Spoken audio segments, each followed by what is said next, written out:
Good morning, classmates. Today we are going to read last part of chapter 4, that is metals and non-metals.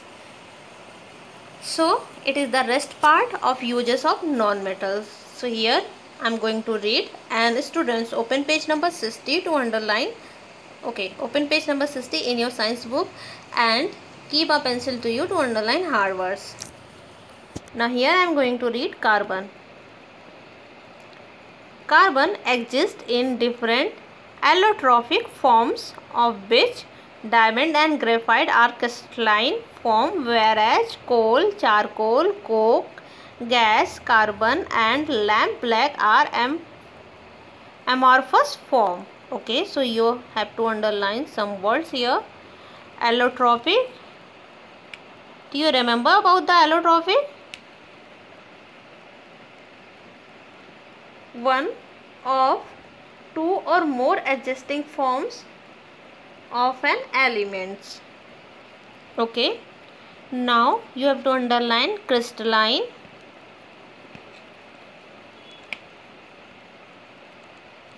Crystalline means any structure. Okay, not an element having the structure and form of a crystal. Now you have to underline amorphous. So amorphous means any element which have no clearly defined shape. Okay, now is it clear? So the first point, diamond is a gemstone used in jewelry and also in cutting rocks and glasses. Here you have to underline gemstones. Gemstones means it is a piece of mineral crystal which in cut and polished form, and it is used to make jewelry. So we can use diamond in gemstone and which is used in jewelry and also is cutting rocks and glasses. Now graphite is used for making electrodes in dry cell. So here you have to underline electrodes and dry cells. Just a minute.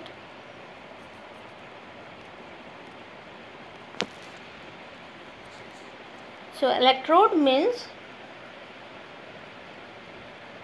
a conductor through which electricity enters or leaves or transfer to an object, and dry cell, it is a type of electric battery. So graphite is used. Graphite is a form of carbon.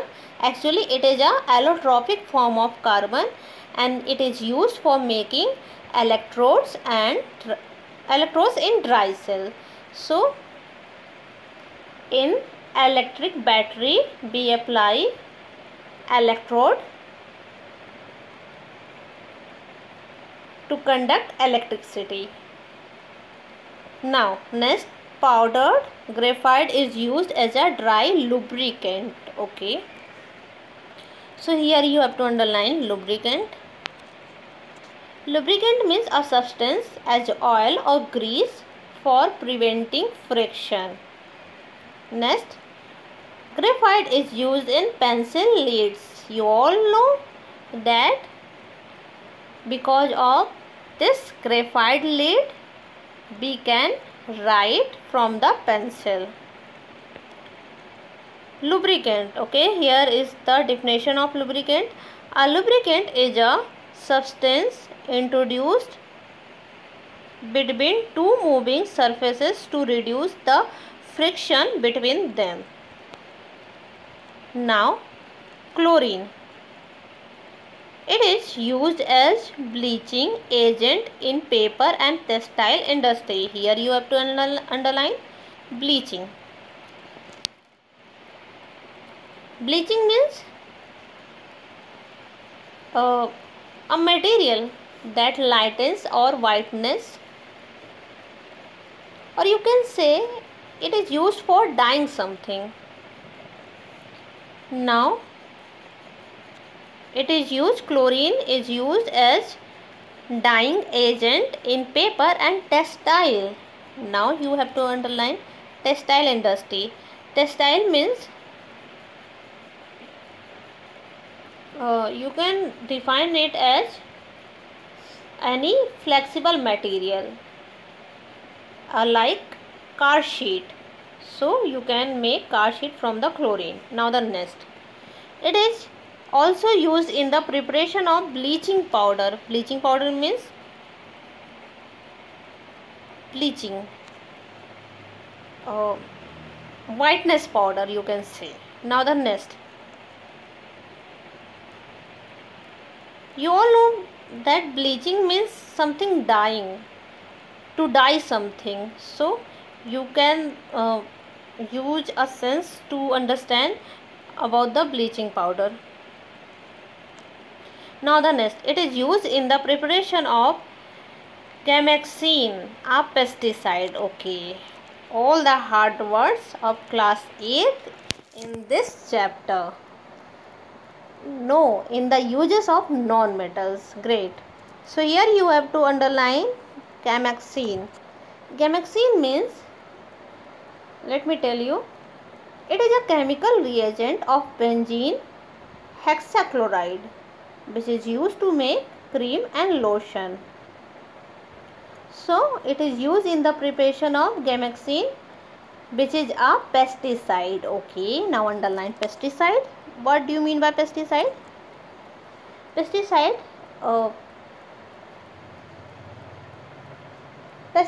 can control pest or weeds.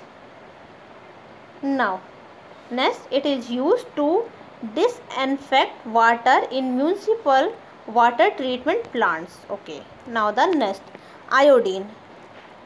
It is used as an antiseptic. Its solution in alcohol with some potassium iodide is called tinector. Okay, what is it? It is tincture of iodine, which is applied on cut. Its paste in petroleum jelly is used to relieve pain. Here you have to underline.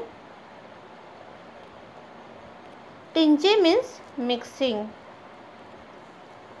and relieve means reduce. So iodine is used as an antiseptic, and the solution of iodine in alcohol with some potassium iodide is used, is called tincture of iodine, and which is applied on cuts, and the paste of iodine in petroleum jelly is used to reduce pain. Now the next, it is used in the preparation of iodized salt to prevent a disease called goiter. Okay, so here you have to underline goiter. Goiter means a swelling of the neck resulting from enlargement of the thyroid gland. Okay, because of the enlargement of thyroid gland, our neck swells, and the disease of swelling neck is known as goiter. So iodine is used in the preparation of iodized salt to prevent a disease called goiter. Now the noble gases.